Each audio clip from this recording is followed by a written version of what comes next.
Hi friends, welcome back to my channel. ನಾನಂತೂ ತುಂಬ ಚೆನ್ನಾಗಿದ್ದೀನಿ, ನೀವು ಚೆನ್ನಾಗಿದ್ದೀರಾ ಅಂತ ಭಾವಿಸ್ತಾ ಇವತ್ತಿನ ವಿಡಿಯೋನ ಶುರು ಮಾಡ್ತಾ ಇದ್ದೀನಿ. ಇವತ್ತಿನ ವಿಡಿಯೋದಲ್ಲಿ ಬದನೆಕಾಯಲ್ಲಿ ಎಣ್ಗಾಯಿ ಪಲ್ಯನ ಯಾವ ರೀತಿ ಮಾಡೋದು ಅಂತ ತೋರಿಸ್ಕೊಡ್ತಾ ಇದ್ದೀನಿ. ಬನ್ನಿ ನೋಡೋಣ. ನೋಡಿ ಎಷ್ಟು ಚೆನ್ನಾಗಿ ಬಂದಿದೆ ಅಂದರೆ ಪಲ್ಯ ಅಂತೂ ತುಂಬ ಚೆನ್ನಾಗಿದೆ, ತುಂಬ ಟೇಸ್ಟಿಯಾಗಿರುತ್ತೆ. ಇದನ್ನು ಯಾವ ರೀತಿ ಮಾಡೋದು ಅಂತ ತೋರಿಸ್ಕೊಡ್ತಾ ಇದ್ದೀನಿ. ಮೊದಲಿಗೆ ಏನೇನು ಐಟಮ್ಸ್ ಬೇಕಂತ ಹೇಳ್ತಾ ಇದ್ದೀನಿ. ಹಸಿಯಾಗಿರೋದನ್ನೇ ಹಸಿ ಟೊಮೆಟೊ, ಈರುಳ್ಳಿ, ಬೆಳ್ಳುಳ್ಳಿ, ಆಮೇಲೆ ಹಸಿ ಶುಂಠಿ, ಒಂದು ಪೀಸ್ ಚಕ್ಕೆ, ಒಂದು ಪೀಸ್ ಲವಂಗ, ಮತ್ತು ಹಸಿಮೆಣ್ಸಿನ್ಕಾಯಿ, ಹುಣಸೆಹಣ್ಣು, ಕೊತ್ತಂಬರಿ, ಒಂದು ಬೌಲು ತೆಂಗಿನಕಾಯಿ ತುರಿ ಇಷ್ಟನ್ನು ತೊಗೊಂಡಿದ್ದೀನಿ. ಇದು ಒಗ್ಗರಣೆಗೆ ಅಂತ. ಬದನೆಕಾಯಿನ ನೋಡಿ ಚೆನ್ನಾಗಿ ಚಿಕ್ಕದು ಹಾಕಬೇಕು. ಈ ಥರ ಮಧ್ಯದಲ್ಲಿ ಸೀಳ್ಕೊಂಡ್ಬಿಟ್ಟು ನೀರಲ್ಲಿ ನೆನೆಸಿಡಬೇಕು, ಇಲ್ಲ ಅಂದರೆ ಕಪ್ಪಾಗಿಬಿಡುತ್ತೆ ಅದು. ಮೊದಲಿಗೆ ಒಂದು ಮಿಕ್ಸಿ ಜಾರ್ಗೆ ಒಂದು ಬೌಲು ತೆಂಗಿನಕಾಯಿ ತುರಿ, ನಂತರ ನಾವೇನೇನು ತೊಗೊಂಡಿರ್ತೀವೋ ಸ್ವಲ್ಪ ಹುಣಸೆಹಣ್ಣು, ಯಾಕಂದರೆ ನಾನು ಟೊಮೆಟೊನ ಹಾಕಿದ್ದೀನಿ, ರುಬ್ಬೋದಕ್ಕೂ ಹಾಕಿದ್ದೀನಿ ಮತ್ತು ಒಗ್ಗರಣೆಗೂ ಹಾಕಿದ್ದೀನಿ. ಕೊತ್ತಂಬರಿ ಸೊಪ್ಪು, ಹಸಿ ಶುಂಠಿನ ಚಿಕ್ಕದಾಗಿ ಕಟ್ ಮಾಡ್ಕೊಂಡಿದ್ದೀನಿ. ಖಾರಕ್ಕೆ ಎಷ್ಟು ಬೇಕೋ ಅಷ್ಟು ಹಸಿಮೆಣ್ಸಿನ್ಕಾಯಿ ಗ್ಯಾಸ್ಟ್ರಿಕ್ ಅನ್ನೋರು ಖಾರದ ಪುಡಿ ಹಾಕ್ಕೊಳ್ಳಿ. ಒಂದೆರಡು ಪೀಸು ಚಕ್ಕೆ, ಒಂದು ಪೀಸು ಅಂದರೆ ಒಂದು ಪೀಸಲ್ಲೇ ದೊಡ್ಡ ಪೀಸ್ದಲ್ಲಿ ಪೀಸ್ ಮಾಡಿಬಿಟ್ಟು ಹೀಗೆ ಚಕ್ಕೆ ಹಾಕ್ಕೊತಾ ಇದ್ದೀನಿ. ಒಂದೆರಡು ಪೀಸ್ ಲವಂಗ, ಒಂದು ಏಲಕ್ಕಿ ಇಷ್ಟನ್ನ ಹಾಕ್ಕೊತಾ ಇದ್ದೀನಿ. ನಿಮಗೆ ಬೇಕಂದರೆ ಬೇರೆ ಬೇರೆ ಮಸಾಲೆನೂ ಸೇರಿಸ್ಕೊಳ್ಳಿ. ಹಸಿದು ಒಂದು ಗಡ್ಡೆ ಅಷ್ಟು ಈರುಳ್ಳಿ, ಒಂದೆರಡು ಗಡ್ಡೆ ಹಸಿದು ಬೆಳ್ಳುಳ್ಳಿ, ಸಿಪ್ಪೆನ ನಾನು ಕರೆಕ್ಟಾಗಿ ತೆಗೆದಿಲ್ಲ ಯಾಕಂದರೆ ರುಬ್ಬೋದಕ್ಕೆ ಅಂತ. ಒಂದು ಟೊಮೆಟೊ ಇಷ್ಟನ್ನ ಚೆನ್ನಾಗಿ ರುಬ್ಕೋಬೇಕು. ಇದಕ್ಕೆ ಒಂದು ಐಟಮ್ ಬಿಟ್ಟಿದ್ದೀನಿ, ನೆಕ್ಸ್ಟ್ ಹಾಕ್ತಾಯಿದ್ದೀನಿ ನೋಡಿ. ಸಾಂಬಾರು ಪುಡಿ ಹಾಕೋದನ್ನ ಮರ್ತಿದ್ದೆ. 1-2 ಸ್ಪೂನ್ ಮನೆಯಲ್ಲೇ ಮಾಡಿರೋಂಥ ಸಾಂಬಾರು ಪುಡಿ, 1 ಸ್ಪೂನಷ್ಟು ಅರಿಶಿನ ಪುಡಿನ ಹಾಕ್ಬಿಟ್ಟು ಚೆನ್ನಾಗಿ ಇದನ್ನು ಮಿಕ್ಸಿ ಮಾಡ್ಕೊಳ್ಳಿ. ತೀರಾ ಏನು ನುಣ್ಣಗೆ ಬೇಕಾಗಲ್ಲ, ತರಿಯಾಗಿದ್ರೂ ನಡೆಯುತ್ತೆ. ಆಮೇಲೆ ಬದನೆಕಾಯಿನ ಹೆಚ್ಚಿಟ್ಕೊಂಡಿರ್ತೀವಲ್ಲ, ಅದಕ್ಕೆ ಮಧ್ಯದಲ್ಲಿ ಈ ಥರ ಫಿಲ್ ಮಾಡ್ಕೊಳ್ಳಿ. ಆದಷ್ಟು ಸ್ಪೂನಲ್ಲೇ ಫಿಲ್ ಮಾಡ್ಕೊಳ್ಳಿ, ಯಾಕಂದರೆ ಕೈಲಿ ಮಾಡ್ಕೊಳಕ್ಕೆ ಹೋದರೆ ಅದು ಕ್ಲೀನಾಗಿ ಒಳಗಡೆ ಹೋಗಿ ಕೂರಲ್ಲ. ಜಾಸ್ತಿ ಪ್ರೆಸ್ ಮಾಡಿದ್ವಿ ಅಂದರೆ ಬದನೆಕಾಯಿ ಓಪನ್ ಆಗಿಬಿಡುತ್ತೆ, ಪೀಸ್ ಆಗಿಬಿಡುತ್ತೆ. ಈ ಥರ ಚೆನ್ನಾಗಿ ಎಲ್ಲ ಬದನೆಕಾಯಿಗೂ ಫಿಲ್ ಮಾಡ್ಕೊಳ್ಳಿ. ಆದಷ್ಟು ನಾವು ರುಬ್ಕೊಂಡಿರೋ ಅಂಥ ಮಸಾಲೆ ಗಟ್ಟಿ ಇರಬೇಕು, ಯಾಕಂದರೆ ಅದರೊಳಗಡೆ ಮಸಾಲೆ ಎಲ್ಲ ಕೂತ್ಕೊಂಡ್ರೆ ಗಟ್ಟಿ ಇದ್ದರೆ ಕೂತ್ಕೊಳುತ್ತೆ. ತೆಳು ಇತ್ತು ಅಂದರೆ ಎಲ್ಲ ಹರಿದೀಚೆಗೆ ಬಂದುಬಿಡುತ್ತೆ. ಹಾಗಾಗಿ ಈ ಥರ ಕ್ಲೀನಾಗಿ ಎಲ್ಲ ಬದನೆಕಾಯಿಗೂ ಮಸಾಲೆನ ಫಿಲ್ ಮಾಡ್ಕೊಂಡ್ಬಿಟ್ಟು ರೆಡಿ ಮಾಡಿ ಇಟ್ಕೊಳ್ಳಿ. ಮಿಕ್ಕಿರೋ ಅಂಥ ಮಸಾಲೆನೂ ಎಕ್ಸ್ಟ್ರಾನ ಮತ್ತೆ ಮೇಲ್ಗಡೆ ಒಗ್ಗರಣೆ ಮಾಡಿದಾಗ ಹಾಕೋಕ್ಕಾಗುತ್ತೆ, ಅದನ್ನು ವೇಸ್ಟ್ ಮಾಡಬೇಡಿ, ಹಂಗೆ ಇಟ್ಕೊಳ್ಳಿ.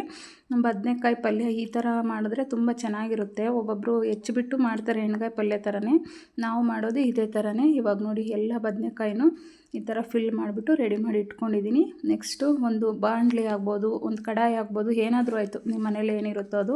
ನಾನು ಈ ಥರ ಅಗಲ ಇರೋಂಥ ಕುಕ್ಕರ್ನ ಇಟ್ಕೊಂಡಿದ್ದೀನಿ, ಯಾಕಂದರೆ ಅಗಲನೇ ಇರಬೇಕು. ಚಿಕ್ಕದಾಗಿತ್ತು ಅಂದರೆ ಬದನೆಕಾಯಿ ಎಲ್ಲ ಹಿಂಗೆ ಏನಪ್ಪ ಅಂದರೆ ಕೆದಕಿದಾಗ ಓಪನ್ ಆಗಿಬಿಡುತ್ತೆ. ಈ ಥರ ಅಗಲ ಪಾತ್ರೆ ಆದರೆ ನೀಟಾಗಿ ಜೋಡಿಸ್ಕೋಬೋದು. ಒಗ್ಗರಣೆಗೆ ಏನಿಲ್ಲ, ಸ್ವಲ್ಪ ಆಯಿಲ್ ಹಾಕ್ಕೊಂಬಿಟ್ಟು ಸಾಸಿವೆ, ಜೀರಿಗೆ, 1-2 ಒಣಮೆಣ್ಸಿನ್ಕಾಯಿ, ಕರಿಬೇವು, ಈರುಳ್ಳಿ ಇದೆಲ್ಲ ಹಾಕ್ಬಿಟ್ಟು ಚೆನ್ನಾಗಿ ಫ್ರೈ ಮಾಡ್ಕೊತಾ ಇದ್ದೀನಿ. ಎಣ್ಣೆನ ಸ್ವಲ್ಪ ಜಾಸ್ತಿನೇ ಹಾಕಿ, ಎಣ್ಗಾಯಿ ಪಲ್ಯಕ್ಕೆ ಎಣ್ಣೆ ಜಾಸ್ತಿ ಇದ್ರೇ ಚೆನ್ನಾಗಿರುತ್ತೆ ಟೇಸ್ಟು. ಈರುಳ್ಳಿ ಎಲ್ಲ ಸ್ವಲ್ಪ ಕೆಂಪು ಕಲರ್ ಬಂದಮೇಲೆ ಟೊಮೆಟೊನ ಹಾಕಬೇಕು. ಟೊಮೆಟೊನೂ ಅಷ್ಟೇ ಚೆನ್ನಾಗಿ ಅದು ಎಣ್ಣೆಲ್ಲೇ ಫ್ರೈ ಆಗಬೇಕು, ಮೆತ್ತಗಾಗೋವರೆಗೂ ಬೆಂದುಬಿಟ್ರೆ ಚೆನ್ನಾಗಿರುತ್ತೆ. ಆ ಟೊಮೆಟೊದಲ್ಲಿ ಬೆಂದ್ಬಿಟ್ಟು ಚೆನ್ನಾಗಿ ಎಣ್ಣೆ ಬಿಟ್ಕೊಂಡ್ಮೇಲೆ ಬದನೆಕಾಯಿನ ಒಂದೊಂದಾಗೆ ಹಾಕ್ತಾ ಹೋಗಬೇಕು. ನೋಡಿ ಇವಾಗ ಆಲ್ಮೋಸ್ಟು ಚೆನ್ನಾಗಿ ಬೆಂದಿದೆ ನೋಡಿ. ಈ ಥರ ಎಣ್ಣೆ ಬಿಟ್ಕೋಬೇಕು. ಈ ಥರ ಎಣ್ಣೆ ಬಿಟ್ಕೊಂಡ್ರೇ ಅದು ಫ್ರೈ ಆಗಿದೆ ಅಂತ ನಮಗೆ ಗೊತ್ತಾಗೋದು. ಇದಕ್ಕೆ ಇವಾಗ ನಾವು ಬದನೆಕಾಯಿನ ಈ ಥರ ಅಗಲ ಇರೋ ಕುಕ್ಕರ್ ಆಗಲಿ, ಅಗಲ ಇರೋ ಬೋಸಿ ಆಗಲಿ ತೊಗೊಂಡ್ರೆ ನಾವು ಈ ಥರ ಇಟ್ಕೊಂಡು ಹೋಗ್ಬೋದು. ಚಿಕ್ಕ ಪಾತ್ರೆ ತೊಗೊಂಡ್ರೆ ಒಂದ್ರ ಮೇಲೊಂದು ಹಾಕಿದ್ರೆ ಅದು ಚೆನ್ನಾಗಿರೋದಿಲ್ಲ. ಹಿಂಗೆ ಮಿಕ್ಸ್ ಮಾಡುವಾಗ ಎಲ್ಲ ತುಂಬಿರೋ ಮಸಾಲೆ ಎಲ್ಲ ಈಚೆಗೆ ಬಂದುಬಿಡುತ್ತೆ.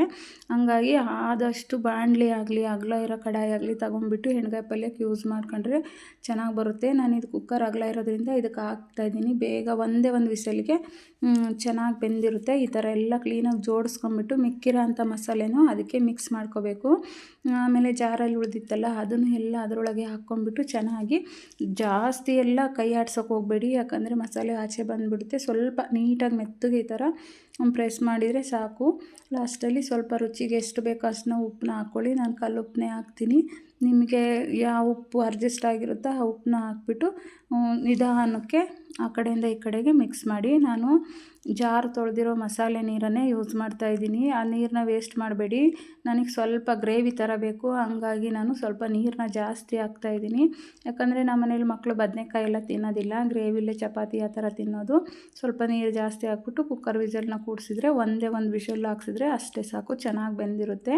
ನೆಕ್ಸ್ಟು ಲಾಸ್ಟಲ್ಲಿ ನೋಡಿ ನಾನು ಇವಾಗ ಇಲ್ಲಿ ಕಡಲೆಕಾಯಿ ಬೀಜನ ಹುರಿತಾ ಇದ್ದೀನಿ. ಇದೇ ಮೇಯ್ನು, ಯಾಕಂದರೆ ಈ ಕಡಲೆಕಾಯಿ ಬೀಜನ ಆಮೇಲೆ ಕಡಲೆನ ಪುಡಿ ಮಾಡಿಬಿಟ್ಟು ಒಂದು ಸ್ವಲ್ಪ ತರಿಯಾಗಿ ದಪ್ಪ ಮಾಡಬಾರ್ದು. ಲಾಸ್ಟಲ್ಲಿ ಇದಕ್ಕೆ ಸೇರಿಸಿದ್ರೆ ಎಕ್ಸ್ಟ್ರಾ ಟೇಸ್ಟ್ನೇ ಕೊಡುತ್ತೆ. ಕೆಲವೊಬ್ಬರು ಏನು ಮಾಡ್ತಾರೆ ಅಂದರೆ ಉತ್ತರ ಕರ್ನಾಟಕ ಸೈಡಲ್ಲಿ ಹುಚ್ಚೆಳ್ಳು ಅಂತ ಬರುತ್ತಲ್ಲ, ಅದನ್ನು ಪುಡಿ ಮಾಡಿ ಹಾಕ್ತಾರೆ. ನಮ್ಮ ಕಡೆನೂ ಹಾಕ್ತಾರೆ, ನಮ್ಮ ಮನೇಲಿ ಇರಲಿಲ್ಲ, ನಾನು ಹಾಕಲ್ಲ ಅಷ್ಟೇ. ನೋಡಿ ಪಲ್ಯ ಎಷ್ಟು ಚೆನ್ನಾಗಿ ಬೆಂದಿದೆ ಅಂತ. ಒಂದೇ ಒಂದು ವಿಷಲ್ ಅಷ್ಟೇ ಹಾಕ್ಸಿರೋದು. ನೋಡಿ ನಾನು ಯಾವ ಥರ ಪುಡಿ ಮಾಡ್ಕೊಂಡಿದ್ದೀನಿ ಅಂದರೆ, ಈ ಥರ ತರಿಯಾಗಿ ಪುಡಿ ಮಾಡ್ಕೊಳ್ಳಿ. ಇದು ತಿನ್ನುವಾಗ ಬಾಯಿಗೆ ಸಿಗುತ್ತಲ್ವ, ಅದೇ ಎಕ್ಸ್ಟ್ರಾ ಟೇಸ್ಟ್ ಕೊಡೋದು. ನಾನು ಹೇಳ್ತಾ ಇದ್ದೀನಿ ಅಂತಲ್ಲ, ನೀವು ಸ್ವಲ್ಪ ಒಂದು ಸಲ ಟ್ರೈ ಮಾಡಿ ನೋಡಿ, ಎಷ್ಟು ಚೆನ್ನಾಗಿರುತ್ತೆ ಅಂದರೆ ಈ ಶೇಂಗಾ ಪುಡಿನ ಈ ಥರ ತರಿ ಮಾಡಿ ಹಾಕಿದ್ರೆ ತುಂಬ ಚೆನ್ನಾಗಿರುತ್ತೆ ಟೇಸ್ಟ್ ಅಂತೂ. ಇದು ಹಾಕ್ಬಿಟ್ಟು ಚೆನ್ನಾಗಿ ಸ್ವಲ್ಪ ಮಿಕ್ಸ್ ಮಾಡಿದ್ರೆ ಪಲ್ಯ ಅಂತೂ ರೆಡಿ ಆಗುತ್ತೆ. ಇದು ಹಾಕಿದ್ಮೇಲೆ ಪಲ್ಯ ಗಟ್ಟಿ ಬಂದುಬಿಡುತ್ತೆ, ಗ್ರೇವಿ ಥರ ಇರೋದು ಗಟ್ಟಿ ಆಗಿಬಿಡುತ್ತೆ. ಇನ್ನೂ ಸ್ವಲ್ಪ ಹಾರ್ಕೊಂಡ್ಮೇಲೆ ಇನ್ನೂ ಗಟ್ಟಿ ಬರುತ್ತೆ. ನನಗೆ ಸ್ವಲ್ಪ ಗ್ರೇವಿ ಥರ ಬೇಕು ಅಂತ ನಾನು ಸ್ವಲ್ಪ ನೀರು ಜಾಸ್ತಿ ಹಾಕಿದ್ದೀನಿ. ನಿಮಗೆ ಪಲ್ಯ ಥರ ಬೇಕಂದರೆ ಗಟ್ಟಿಗೆ ಮಾಡ್ಕೊಳ್ಳಿ. ಪಲ್ಯ ಅಂತೂ ಸೂಪರಾಗಿ ರೆಡಿಯಾಗಿದೆ. ನಿಮಗೆ ಈ ಪಲ್ಯ ಏನಾದರೂ ಇಷ್ಟ ಆಯಿತು ಅಂದರೆ ನೀವು ಒಂದ್ಸಲ ಟ್ರೈ ಮಾಡಿ, ಚೆನ್ನಾಗಿ ಬಂದಿದೆಯಾ ಹೇಗೆ ಅಂತ ಕಮೆಂಟ್ ಬಾಕ್ಸಲ್ಲಿ ತಿಳಿಸಿ. ಇಷ್ಟೊತ್ತವರೆಗೂ ವಿಡಿಯೋನ ನೋಡಿದ್ದಕ್ಕೆ ಥ್ಯಾಂಕ್ ಯು ಸೋ ಮಚ್.